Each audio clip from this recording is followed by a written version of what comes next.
Glória a Deus. Obrigado, irmãos. Luquinhas olhou para vocês e perguntou: Pai, o senhor é desse time também? Ele disse: Sou sim, eu sou cantor também. Louvado seja Deus. Cumprimento a amada igreja com a graça e a paz do Senhor Jesus. Amém? Já quero convidar as crianças aqui presentes a saírem para suas classes, sem correr, com calma, com paciência, muito bem, para que não haja nenhum acidente de trânsito. Como é bom estarmos mais uma vez juntos em um domingo, para exaltarmos o nome daquele que merece, aquele que morreu por nós, que merece todo o nosso amor, que é o nosso Senhor e Salvador Jesus Cristo. Vamos orar mais uma vez? Curve sua cabeça, esqueça dos problemas que ficaram lá fora, das contas para pagar, das situações no seu lar, e agora venha se concentrar apenas no Senhor.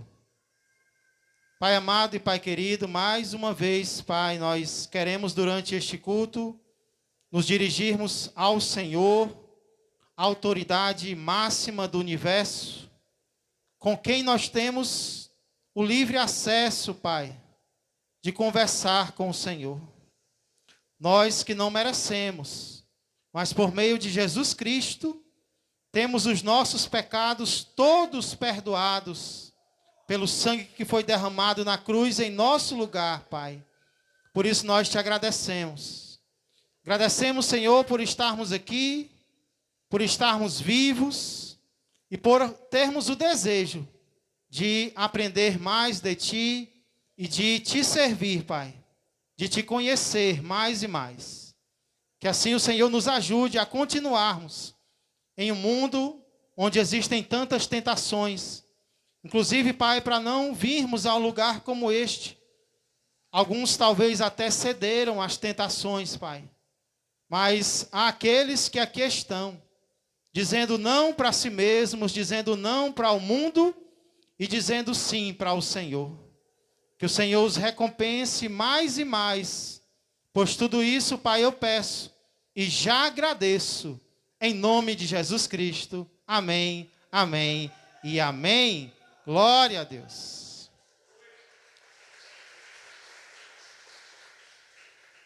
Glória a Deus.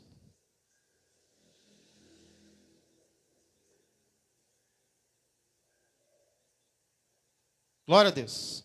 Eu queria pedir que levantassem a mão agora, somente aqueles que não têm vergonha de admitir que possuem fé em Deus.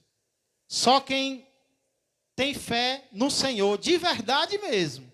Você confia no Senhor de todo o seu coração. Levante a sua mão agora em onde você está. Glória a Deus.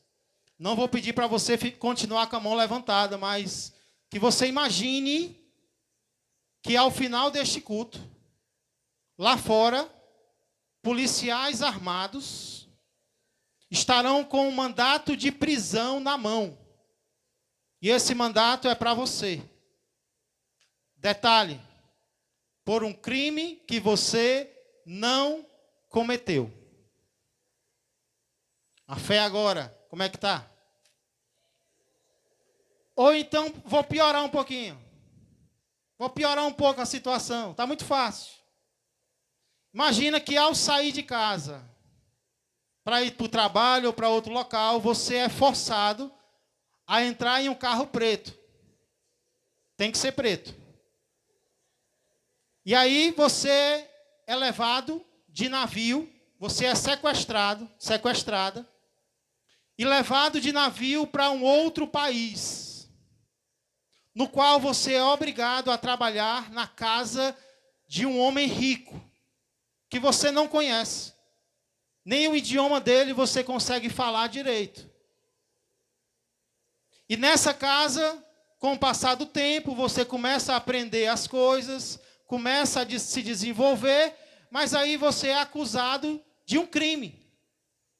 Um crime que você não cometeu. Por causa dessa acusação, você vai parar na masmorra que esse homem rico tem na casa dele, no terreno da casa dele. Aí agora eu pergunto, com tudo isso acontecendo com você, fica fácil ou fica difícil continuar tendo fé em Deus? Ah, pastor, mas aí também, né? O Senhor exagera demais. Você viajou muito. Desde quando uma coisa desse tipo vai acontecer com quem é servo de Deus de verdade? Deus não vai permitir um negócio desse acontecer com quem tem fé nele verdadeiramente. Pois eu queria dizer para você que coisas injustas também acontecem com quem confia em Deus. Coisas injustas também acontecem com quem serve ao Senhor, quem está dedicando a sua vida ao Senhor. Hoje, inclusive, eu quero falar com vocês sobre alguém que experimentou algo muito parecido com o que eu acabei de pedir que você imaginasse. E o que nós queremos ver é como essa pessoa reagiu diante de tal situação, diante de uma prisão injusta pela qual ele teve que passar. E como nós podemos reagir também. Por favor, abra comigo a palavra de Deus no primeiro livro da Bíblia, livro de Gênesis, capítulo de número 40. Livro de Gênesis, capítulo de número 40.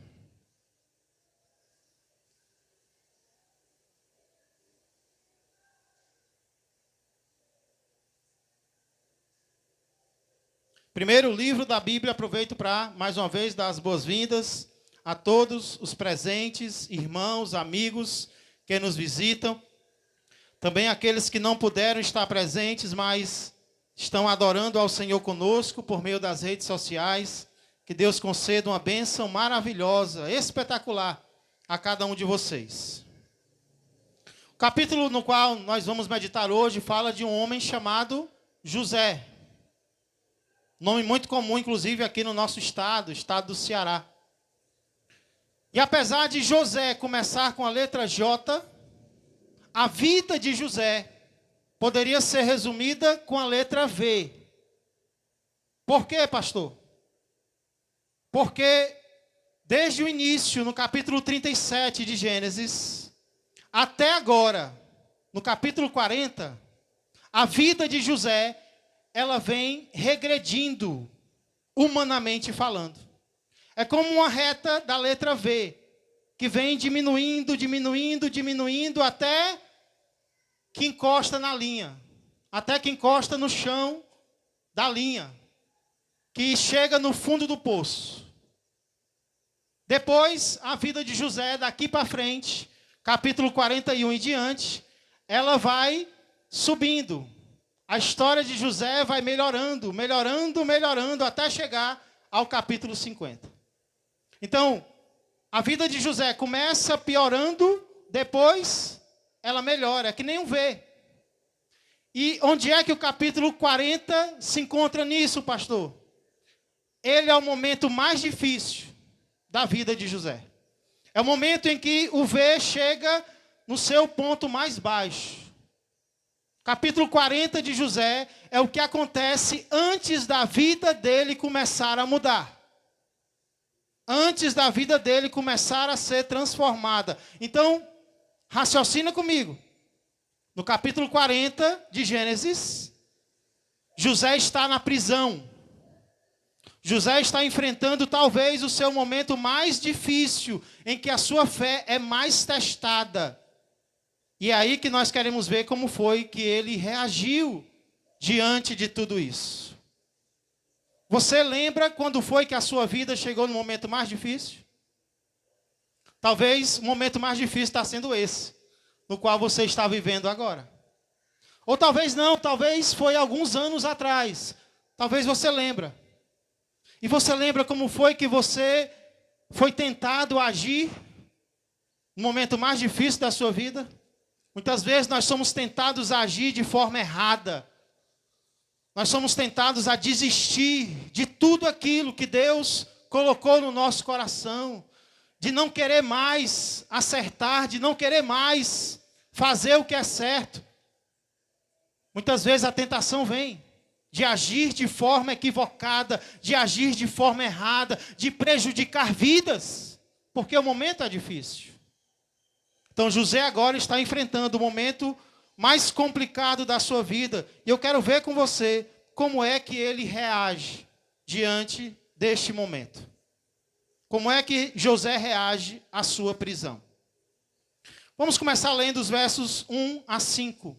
Gênesis capítulo 40, versos de 1 a 5. Lembrando que no capítulo anterior, da última vez que nós meditamos em José, José é acusado de tentativa de estupro. E eu fico me colocando no lugar de José, irmãos. Um servo de Deus, alguém que está tentando fazer o que é certo. De repente, é acusado de tentativa de estupro. Imagina uma acusação dessa nos dias de hoje.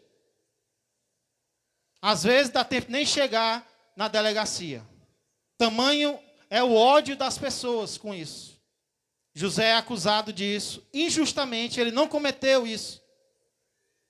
Aparentemente, o marido da mulher que o acusa acredita nele. Eu digo aparentemente, porque ele poderia ter mandado matar José. Ele não manda. Ele manda só prender. Talvez ele duvidou de José, ou o poder de Deus foi tão grande na vida de José que o impediu de ser morto. E aí os versos de 1 a 5 do capítulo 40 iniciam dizendo assim: passadas estas coisas, aconteceu que o mordomo do rei do Egito e o padeiro ofenderam o seu senhor, o rei do Egito. Verso 2. Indignou-se Faraó contra os seus dois oficiais, o copeiro-chefe e o padeiro-chefe, e mandou detê-los na casa do comandante da guarda, no cárcere onde José estava preso. O comandante da guarda pô-los a cargo de José para que o servisse, e por algum tempo estiveram na prisão. Verso 5. E ambos sonharam, cada um seu sonho, na mesma noite. Cada sonho com a sua própria significação. O copeiro e o padeiro do rei do Egito, que se achavam encarcerados. Irmãos, esses versículos é o que nós chamamos de acontecimentos preliminares. São os acontecimentos que vão começar uma história. E aqui fala de dois personagens, que são o padeiro-chefe e o copeiro-chefe. Essas duas pessoas, elas ocupavam dois cargos muito importantes no reino. Porque tudo aquilo que o rei comia e tudo aquilo que o rei bebia, passavam por esses dois homens. O rei não provava nada sem primeiro passar pelo padeiro-chefe. Porque se tivesse envenenado, adeus padeiro. Porque ele primeiro provava a comida que ia para o rei. E ainda de mais confiança era o copeiro, aquele que se aproximava do rei para servir a bebida do rei. E primeiro ele provava a bebida para se certificar que ela não estava envenenada, se tivesse, adeus copeiro. Mas o rei continuava vivo. Então o texto diz que eles ofenderam o rei. O texto não diz o que exatamente eles fizeram a Faraó. Qual foi a ofensa deles? Mas o texto diz o que Faraó fez com eles, porque ele os ofendeu. Primeiro, Faraó se indignou contra eles. E segundo, Faraó mandou prendê-los, inclusive no mesmo cárcere onde José estava. E aqui eu queria fazer uma comparação entre Faraó e o Senhor nosso Deus. Porque quem aqui já fez algo que deixou Deus indignado? Quem aqui já fez algo? Quem aqui já falou algo? Quem aqui já pensou algo que poderia ou realmente causou indignação em Deus, trouxe ira ao Senhor nosso Deus? E a resposta é: todos nós. O salmista vai dizer que Deus fica indignado todos os dias. Porque todo dia nós, seres humanos, fazemos coisas que entristecem o coração de Deus. Todos os dias nós fazemos coisas que trazem Deus à ira. Todos nós pecamos. Todos nós dizemos o que não deveríamos dizer. Todos nós falamos o que não deveríamos falar. Todos nós pensamos o que não deveríamos pensar. Quem admite isso? Que tem feito coisas capazes de indignar Deus, deixar Deus indignado. Quem reconhece aqui que é pecador, que cometeu coisas que não agradaram a Deus? Mas eu pergunto, por quais destas ofensas Deus desistiu de mim e desistiu de você? Por quais destas ofensas Deus não quis mais saber de mim ou de você?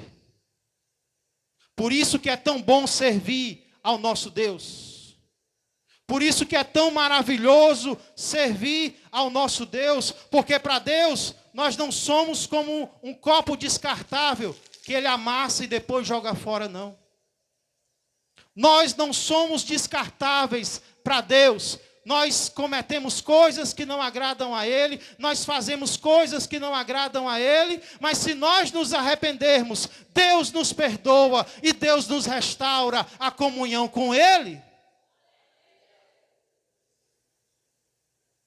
Porém, aqui eu aproveito para dizer que apesar de aqui nós não vermos uma ilustração de como Jesus age hoje, de como Deus age hoje, porque hoje Deus é paciente comigo e com você. Aqui nós vemos uma ilustração de como Deus irá agir um dia. Porque em sua primeira vinda, Jesus disse que não veio para condenar, mas para salvar. Em sua primeira vinda. Porque na sua segunda vinda vai ser o avesso. Jesus não vai vir para salvar. Ele vai vir para julgar. Então, se você reconhece que tem feito coisas que não têm agradado a Deus, aproveita para se arrepender. Aproveita para se reconciliar com Deus, enquanto a porta da graça ainda está deixando o vento entrar. Porque um dia ela vai se fechar. Um dia Deus vai fazer isso aqui. Com aqueles com quem Ele se indignou. Ele mandará para longe da sua presença. Mas não é hoje. Hoje Ele ainda está disposto a nos perdoar. Hoje Ele ainda está disposto a nos aceitar. Hoje Ele ainda está disposto a se reconciliar comigo e com você. Eu quero todos os dias me reconciliar com o meu Deus. Então, esses dois homens, por causa de ofensas, por causa de delitos, são expulsos da presença de Faraó, coisa que Deus não faz hoje, mas um dia vai fazer. E eles são enviados para a mesma prisão onde José está. Na Bíblia não existe coincidência. Existe cristoincidência. E aí eles sonham. E é aí que entra o nosso personagem chamado José. Olha o que acontece nos versos 6 e 7. Gênesis capítulo 40, versos 6 e 7. Vindo José pela manhã, viu-os, e eis que estavam turbados.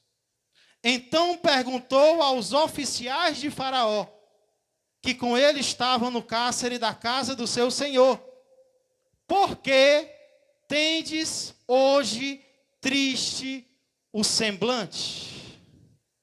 Glória a Deus. Você percebeu o que José faz aqui? José olha para aqueles homens e ele percebe que aqueles homens estão diferentes hoje. E aí o que José faz? Ele pergunta: mas por que hoje estou notando algo diferente em vocês? Por que hoje o semblante de vocês está triste? Essa é a primeira atitude que eu vejo que José tem na prisão. Na prisão, José se importa com o sofrimento dos outros.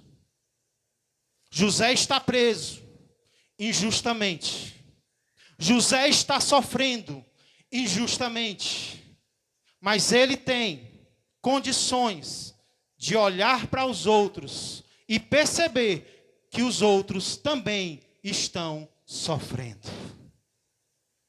Na prisão, José se importa com o sofrimento dos outros. Porque não é porque José está sofrendo que ele vai achar que só ele está sofrendo, ou que só o sofrimento dele importa, não. Ei, nós temos que reconhecer que nós estamos passando por situações difíceis, sim. Mas nós temos que reconhecer que outras pessoas também estão sofrendo.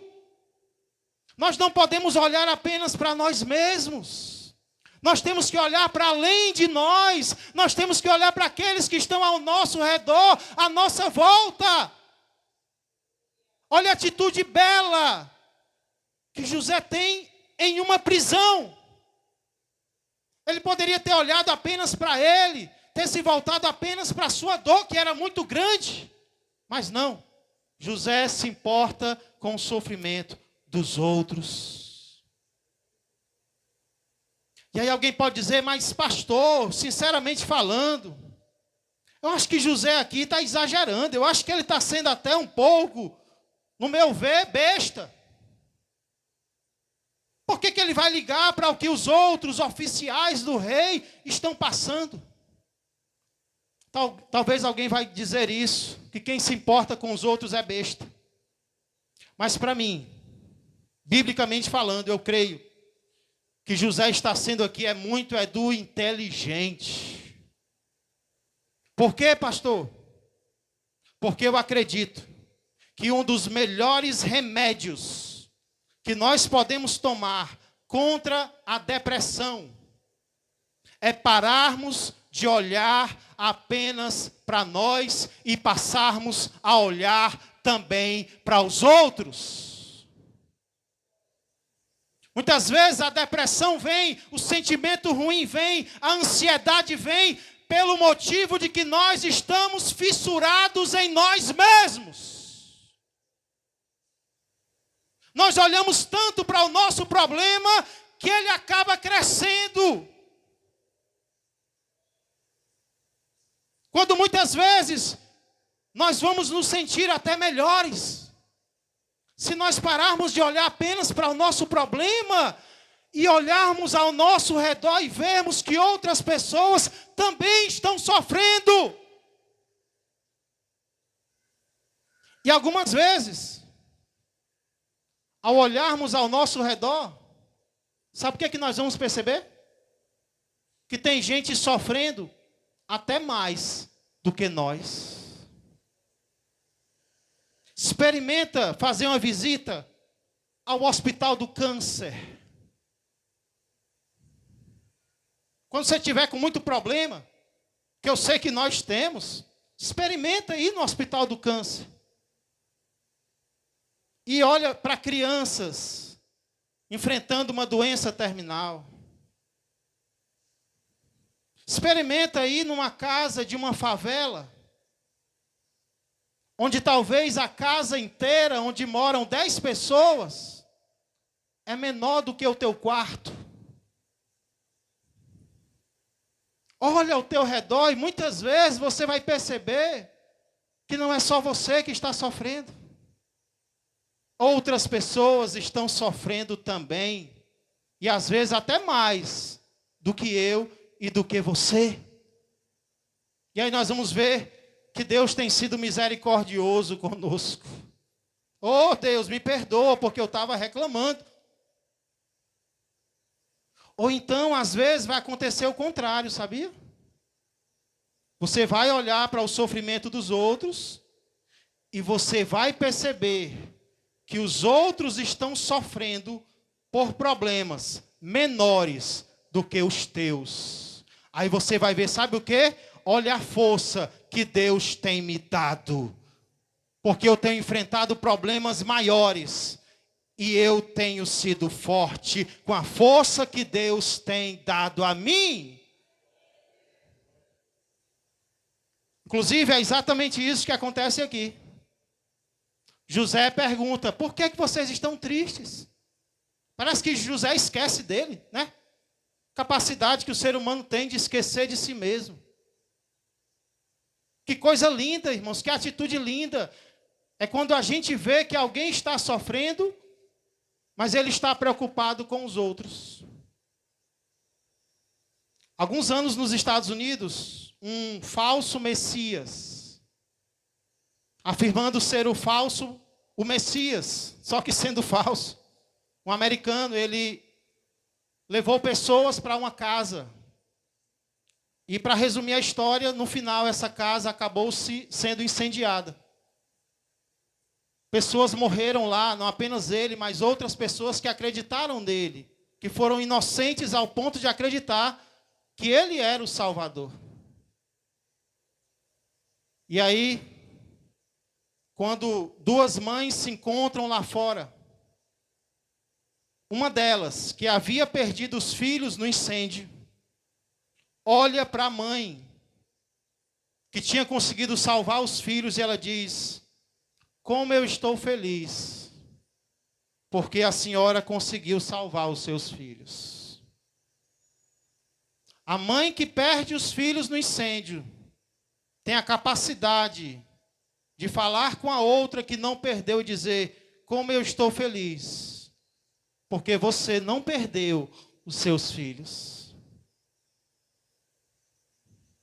É mais ou menos isso que José faz. Então ele pergunta: por que vocês estão tristes? O que é que eles respondem? Verso 8. Eles responderam: tivemos um sonho e não há quem o possa interpretar. Será que deu vontade de José rir numa hora dessa, hein? Eu fico imaginando. Talvez José poderia ter dito: kkkk. Vocês estão tristes por quê? Porque nós tivemos um sonho e a gente não sabe qual é o significado do sonho. Aí vocês estão tristes porque vocês tiveram um sonho e não tem quem interprete o sonho de vocês. Vem cá, senta aqui. Deixa eu contar para vocês por que eu estou aqui quando eu tinha 17 anos. José poderia ter feito isso, não poderia? Poderia ter falado dele mesmo. Vocês não sabem o que é sofrimento, não. Vocês estão tristes por causa de um sonho que vocês tiveram? Eu fui vendido pelos meus irmãos. Eu estou nesta terra aqui, mas ele não falou nada. O que é que José fala? De quem é que José fala? Continuação do verso 8. Disse-lhes José: porventura não pertencem a Deus as interpretações? Segunda atitude que José tem na prisão. Primeiro, ele se importa com o sofrimento dos outros. Segundo, na prisão, José fala bem de Deus. Ele está na peia, ele está na peleja, ele está no sofrimento, mas na primeira oportunidade que o homem tem, vocês não conhecem o meu Deus, não. O meu Deus tem poder. O meu Deus interpreta sonhos. O meu Deus é o dono de tudo e de todos. As interpretações pertencem a Ele. José fala de Deus. E ele não fala mal. Ele fala bem. Na oportunidade que ele tem, ele testifica do Senhor. Ele glorifica o Senhor na sua vida. Porque venhamos e convenhamos. Esse José aqui, que talvez tinha 30 anos na época, ou pouco menos, tinha ou não tinha motivos humanos para não querer mais saber de Deus? Tinha ou não tinha? Olha o que é que Deus permite na vida dele. Inclusive, se você prestar atenção, muitos ateus, entre aspas, não passam de decepcionados com Deus. Muitos que se dizem ateus, eu conheço vários, que eram crentes há algum tempo atrás, postavam mensagens no Facebook até cansar. Hoje em dia posta mensagem de demônio, elogiando Satanás.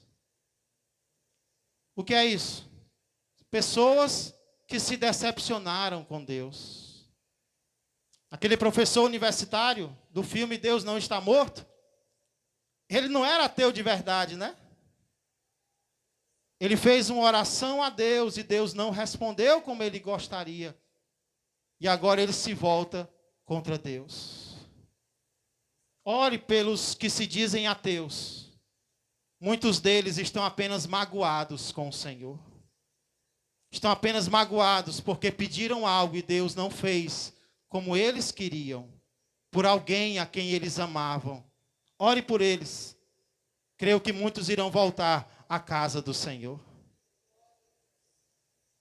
Outros, talvez nem viram ateus, mas se sentam na cadeira e não falam mais, não querem mais falar de Deus para ninguém. Não dizem por aí que não creem mais no Senhor, mas não querem mais falar. Tem a oportunidade de evangelizar e se calam. O que é isso? Decepção com o Senhor. José não. José está na prisão, mas a fé dele em Deus permanece. José não deixa de crer no Senhor. José não deixa de amar ao Senhor. José não deixa de glorificar ao Senhor com as suas palavras.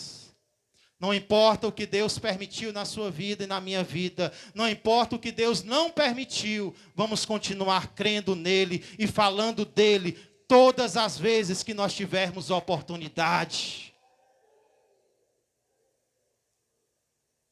José não apenas não deixa de falar de Deus.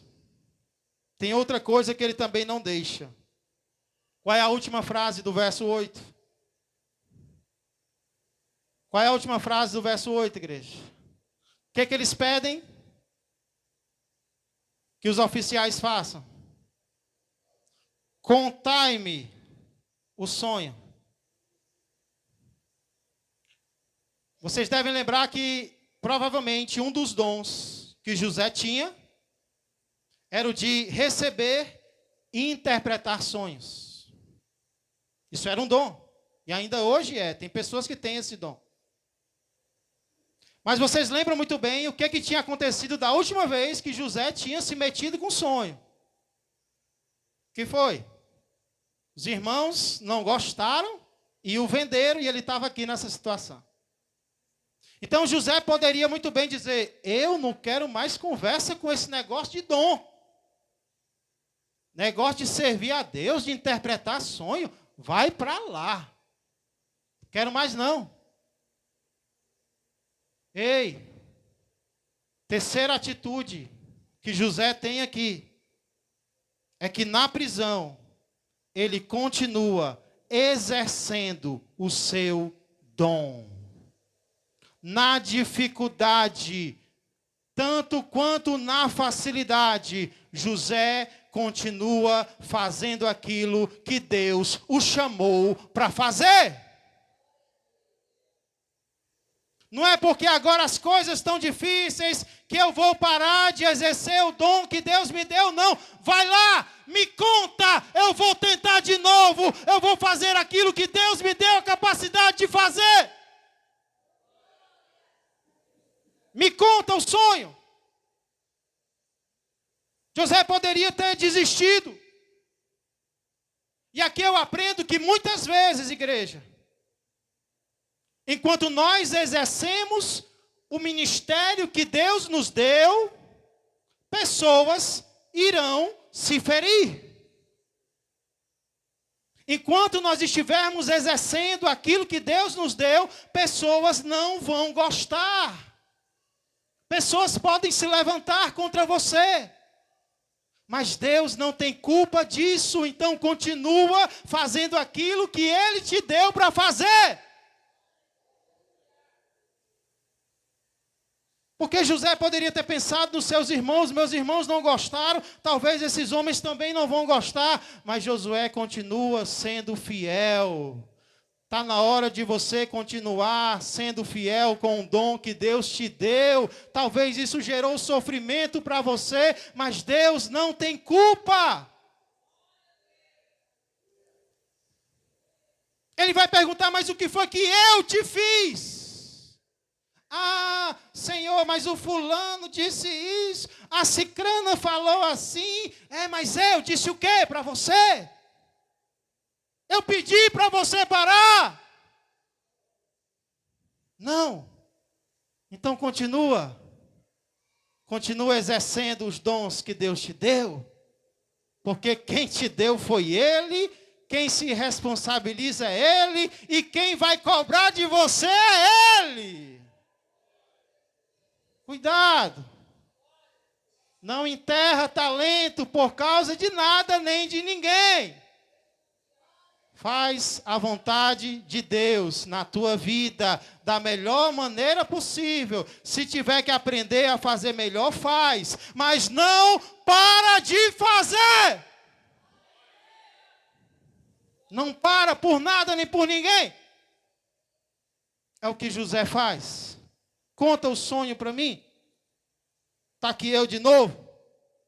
Se tiver que levar mais peleja, eu vou levar. Mas me conta o sonho. E aí os versos 9 a 19 vão mostrar os dois oficiais contando os sonhos e José interpretando os sonhos. Olha que interessante, irmãos. Vamos ler o texto. 9 a 19. Então o copeiro-chefe, verso 9, contou o seu sonho e José lhe disse. A José e lhe disse: em meu sonho havia uma videira perante mim, e na videira 3 ramos. Ao brotar a vide, havia flores, e seus cachos produziam uvas maduras. O copo de Faraó estava na minha mão. Tomei as uvas e as espremi no copo de Faraó, e o dei na própria mão de Faraó. Então lhe disse José, verso 12, esta é a sua interpretação. Os 3 ramos são 3 dias. Dentro ainda de 3 dias, Faraó te reabilitará, e te reintegrará no teu cargo.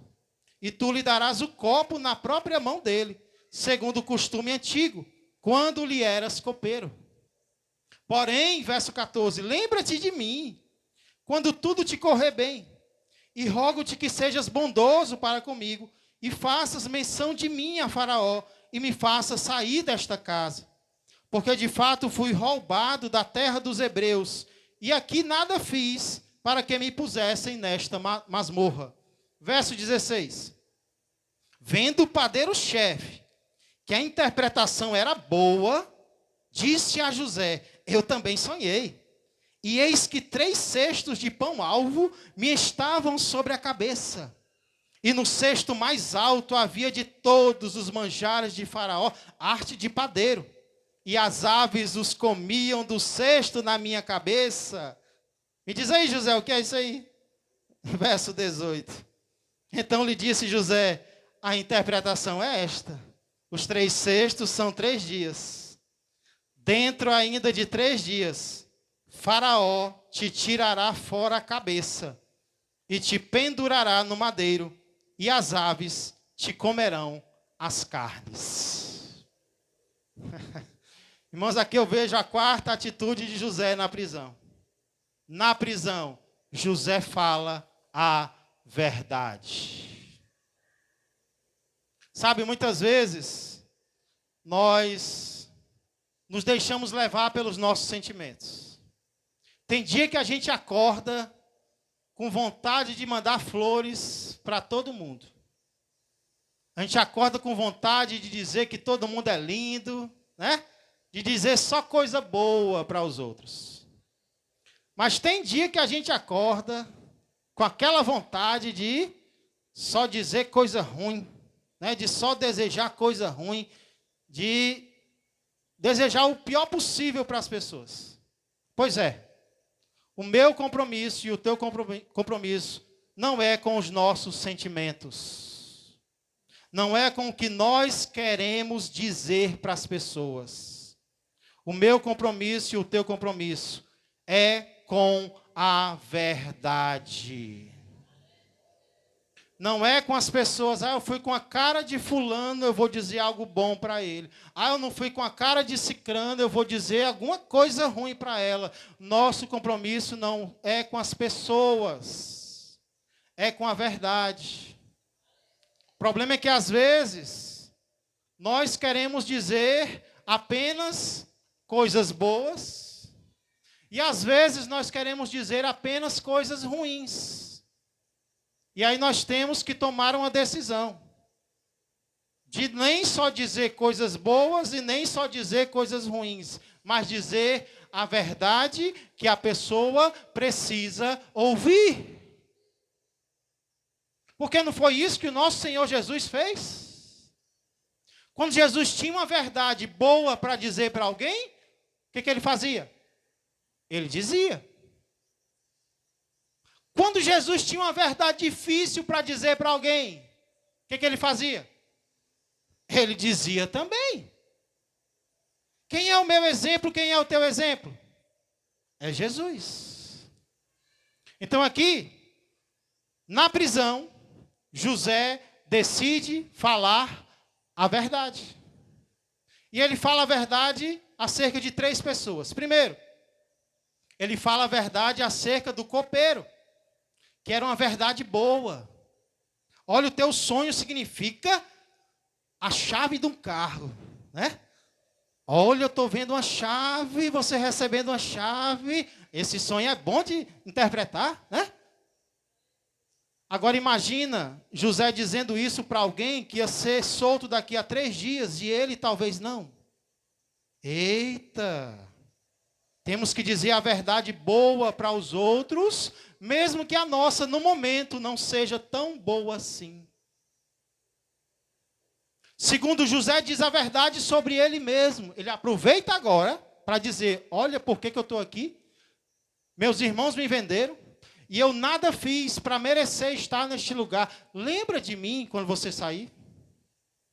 Vai que lá no Faraó você tem a oportunidade de falar no meu nome, leva o meu currículo, né? Vai que dá certo, uma porta se abre. Ele fala a verdade, ele não mente. Mas a terceira é a mais difícil. José diz a verdade sobre o padeiro.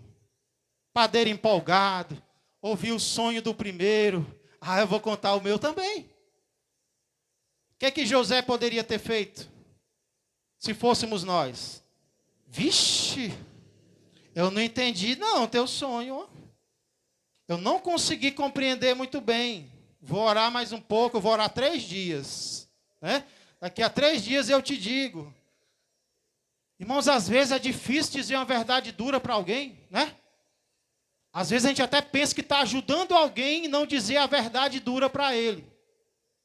Mas eu fiquei pensando, como é que esse padeiro ia se preparar para a própria morte, se ele não soubesse que ia morrer? Como é que as pessoas podem se preparar e escapar de um inferno, se nós não falarmos sobre o inferno para eles? Se nós não falarmos sobre a ira de Deus, se nós não falarmos sobre a consequência do pecado para essas pessoas, elas vão encontrar a morte, E elas vão encontrar a morte despreparadas, porque eu e você não dissemos a verdade para elas.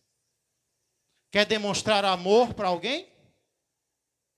Uma das maiores demonstrações de amor é a oração. Sim, estou orando por fulano, amém. Mas outra demonstração de amor, que só demonstra quem ama de verdade, é alguém que olha nos olhos e diz: ei, se você continuar assim, daqui a 3 dias, você não vai escapar. É dizer a verdade para alguém, para o bem desse alguém. José decide dizer a verdade.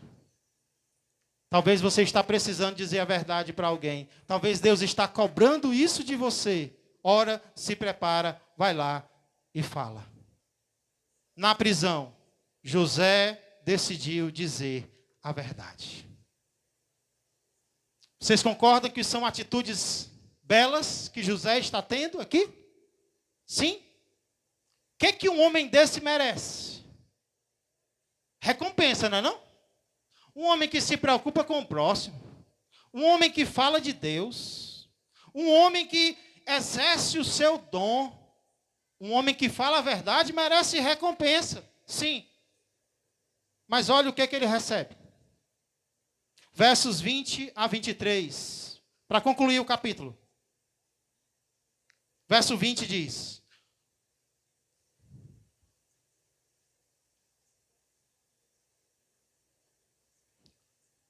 no terceiro dia, que era aniversário de nascimento de Faraó, deu este um banquete a todos os seus servos. E no meio destes, reabilitou o copeiro-chefe e condenou o padeiro-chefe. Ao copeiro-chefe reintegrou no seu cargo, no qual dava o copo na mão de Faraó. Mas ao padeiro-chefe enforcou, como José havia interpretado. E o verso 23 diz: o copeiro-chefe, todavia, não se lembrou de José, porém dele se esqueceu. O que José tinha pedido para o copeiro? Lembra de mim. Eu estou aqui injustamente. Lembra de mim. O que foi que o copeiro fez? Esqueceu dele. Não se lembrou de José. Eu imagino José, 3 dias depois, aguardando alguém entrar na cela. Alguém abrir a cela e dizer: olha, estão falando bem de você lá em Faraó. Aí vem o terceiro dia e nada. Vem o quarto dia e nada.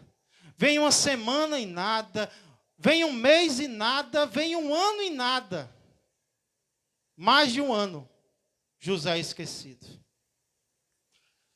Ei, que maneira de terminar um capítulo, né? Existem lições que não são agradáveis, mas que eu e você precisamos aprender. Sabe que lição nós precisamos aprender aqui? Não podemos fazer o bem esperando recompensa humana. Nunca faça o bem a alguém esperando que esse alguém recompense você, agradeça a você, lembre de você, porque isso só vai trazer decepção para a sua vida. José colocou por algum momento a esperança de que aquele homem se lembraria dele. Mas o homem não lembrou, o homem esqueceu. E muitas vezes nós fazemos o bem a alguém, nós pensamos que quando for a nossa vez, esse alguém vai se lembrar de nós, ele vai lembrar da mão amiga que eu dei para ele, ele vai lembrar do dinheiro que eu emprestei, ele vai lembrar do automóvel que eu emprestei para ele, mas muitas vezes não é isso que acontece. A realidade é essa. É por isso que eu e você não podemos fazer o bem esperando o bem da pessoa a quem nós fizemos. José na prisão é esquecido por aquele a quem ele ajudou. Aquele com quem ele se preocupou. O homem estava triste, José se preocupou com ele. Me conta o sonho. Ei, vai ser assim, se preocupa não. Deus está contigo. O homem sai. E quando ele está no bem bom, ele não lembra de quem o ajudou no momento difícil. Ei, a realidade é essa. A realidade humana é essa. E é uma lição que eu e você precisamos aprender o mais rápido possível. Não faz o bem esperando troca. Não faz o bem esperando retorno. Não faz o bem esperando recompensa humana. Porque pode ser que ela venha. Mas é mais provável que não. É mais provável que não. E aí você já está preparado. Se não vier, amém. Não estava esperando mesmo. Mas se vier uma surpresa, olha, lembrou de mim? Glória a Deus. Deus é bom. Aqui nós vemos então, igreja, concluindo, 2 tipos de sofrimento que os seres humanos são capazes de enfrentar. Primeiro sofrimento é o sofrimento por causa dos nossos próprios pecados. Foi o sofrimento que os 2 oficiais de Faraó experimentaram. Eles erraram, eles ofenderam o seu Senhor e eles foram presos por causa disso. E muitas vezes as coisas vão acontecer na nossa vida, a gente não sabe por quê. Mas se olhar no retrovisor, vai lembrar, agora eu estou lembrando.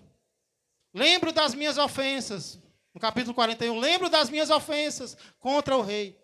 Se a gente olhar para trás, a gente vai lembrar de alguma coisa errada que a gente fez. E muitas vezes, as consequências vão vir. Porém, existe um segundo tipo de sofrimento. É o sofrimento que nós experimentamos como servos e servas de Deus. Não é porque nós fizemos algo de errado. Pelo contrário, é porque nós não fizemos nada de errado que nós vamos sofrer. Porque se José tivesse deitado com aquela... Não sei o nome dela. Ninguém sabe. Mas se José tivesse se deitado com ela, ele não teria sido preso. Porque ele rejeitou se deitar com ela, ele foi preso. Existem coisas que nós vamos sofrer justamente porque nós somos servos de Deus. Existem perseguições que você vai sofrer no seu trabalho. Talvez na sua parentela, porque você se levantou para servir ao Senhor. Existem coisas que nós só vamos sofrer porque nós estamos querendo fazer o que é correto. Aqui nós temos esses 2 tipos de sofrimento. No exílio, onde provavelmente o povo leu Gênesis, também. Tinha gente que estava na Babilônia porque tinha pecado. Mas tinha jovens que nem Daniel, que estava na Babilônia, não pelos seus pecados, mas pelos pecados dos outros. Muitas vezes, nós vamos sofrer por causa dos pecados dos outros. E sabe, aqui eu vejo, o que mais eu aprendo aqui, nessa história, é o que nós podemos fazer quando estivermos sofrendo injustamente. Porque a vontade que dá é o quê? Perder a fé, desistir de tudo, agir de forma errada. Ai, Deus está permitindo isso na minha vida, pois eu não vou mais ser crente, não. Eu lá quero mais participar desse ministério? Ninguém valoriza. Não, ninguém ajuda. O sofrimento pode ser injusto, mas o meu comportamento e o teu, não. Em meio à situação difícil, nós vamos continuar fazendo o bem. nós vamos continuar amando o próximo, nós vamos continuar nos preocupando com os outros, nós vamos continuar glorificando e falando de Deus, nós vamos continuar exercendo os nossos dons, nós vamos continuar dizendo a verdade. Eu posso estar na prisão, eu quero ser forte o suficiente para agir que nem José, onde quer que eu esteja. Eu não sei se eu fosse preso, sinceramente, como é que eu ia agir. Eu fiquei pensando, meu Deus, se alguém me acusasse de algo que eu não fiz, e eu fosse preso, num desses presídios aí, que a gente sabe como é que eu ia agir, Senhor? Eu sei que Deus só dá o que a gente pode suportar. Se eu fosse preso, eu queria ser forte, que nem José. Eu queria continuar fazendo bem. Ei, eu percebi que hoje você acordou triste. Deixa eu orar por você. Eu queria que Deus me desse essa força. Mas eu sei que Ele nos daria. Eu sei que seria essa a vontade de Deus nas nossas vidas. Talvez não. Se você está aqui essa noite, você não foi preso. Mas talvez alguma tribulação você está passando na sua vida. Talvez a prisão que você está experimentando não é física, não é geográfica, mas é algo no teu corpo. Talvez é uma tribulação no teu corpo. Talvez é algo financeiro que ainda não foi resolvido. Talvez é algo sentimental. Talvez é algo familiar. Talvez é algo ministerial. Eu queria desafiar você a sair daqui essa noite dizendo: eu vou agir corretamente na minha prisão.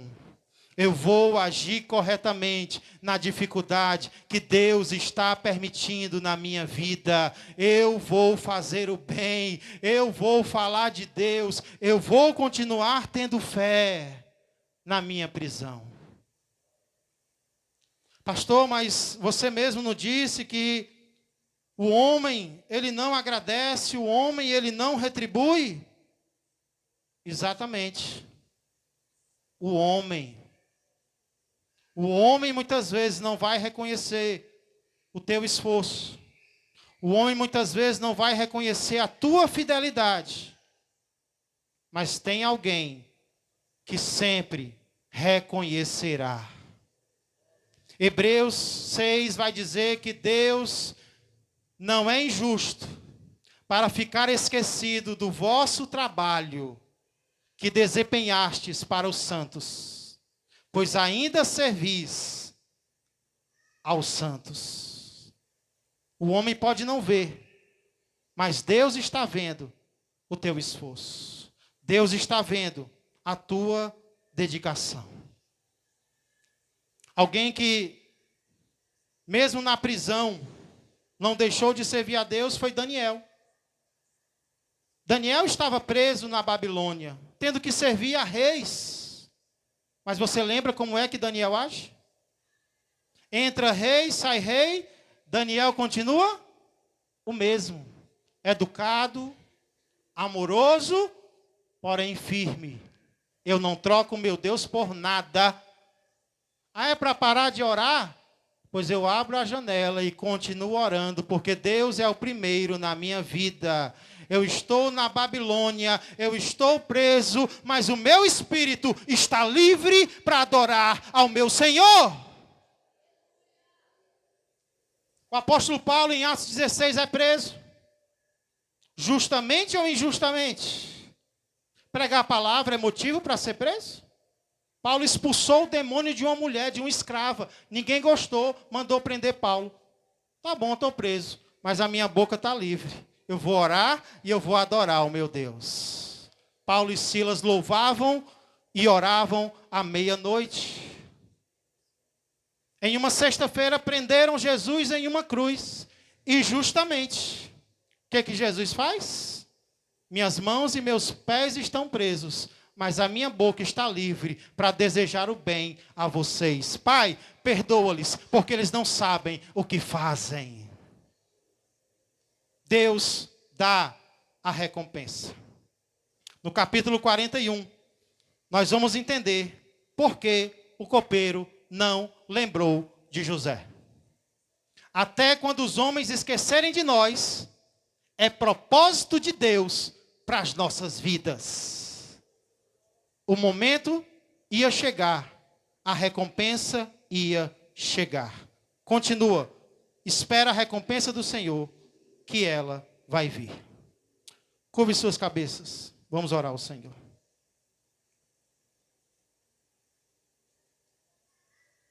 Grupo de louvor.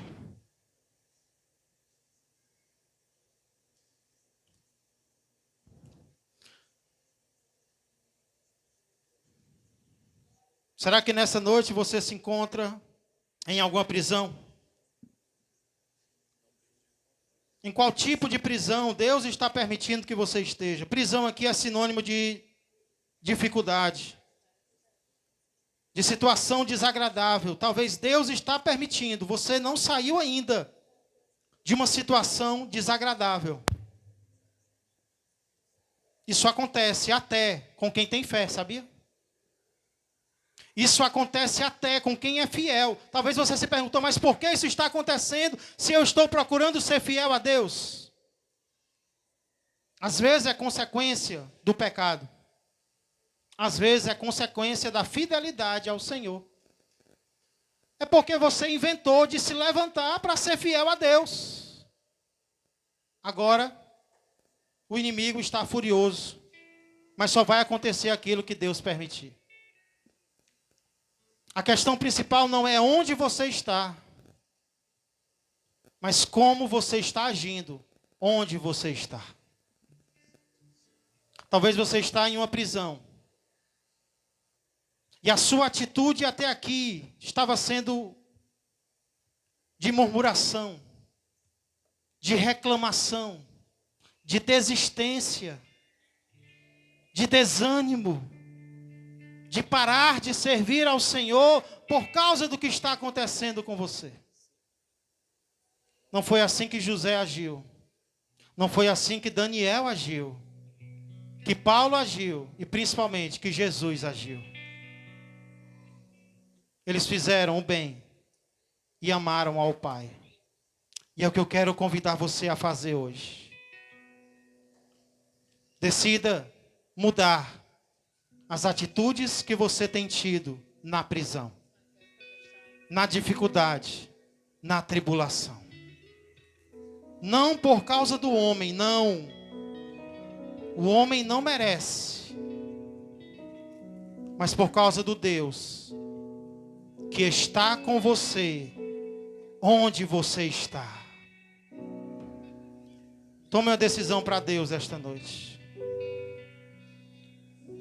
Talvez essa noite Deus te mostrou que você tem agido de forma desagradável a Ele. E você sente que precisa se reconciliar com Ele enquanto é tempo. Então, enquanto estamos louvando ao Senhor, com um cântico apenas, se você nesta noite está tomando alguma decisão em relação a Cristo, seja de recebê-lo como seu Senhor e Salvador pela primeira vez, seja de voltar para os caminhos dele porque você se afastou, ou talvez de ter uma atitude mais agradável a ele, é o que o Espírito Santo está falando ao teu coração agora. Eu quero ter uma atitude mais parecida com Cristo. Eu quero ser mais fiel na prisão. Me ajuda, Senhor. Me ajuda. Então, enquanto estamos adorando, se você sentir no coração de tomar uma decisão, e se quiser vir até o altar para nós orarmos juntos, fique à vontade. Você é livre essa noite.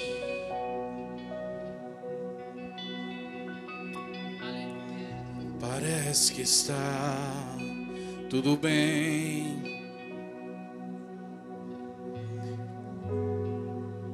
Para todo mundo está tudo bem. Mas eu conheço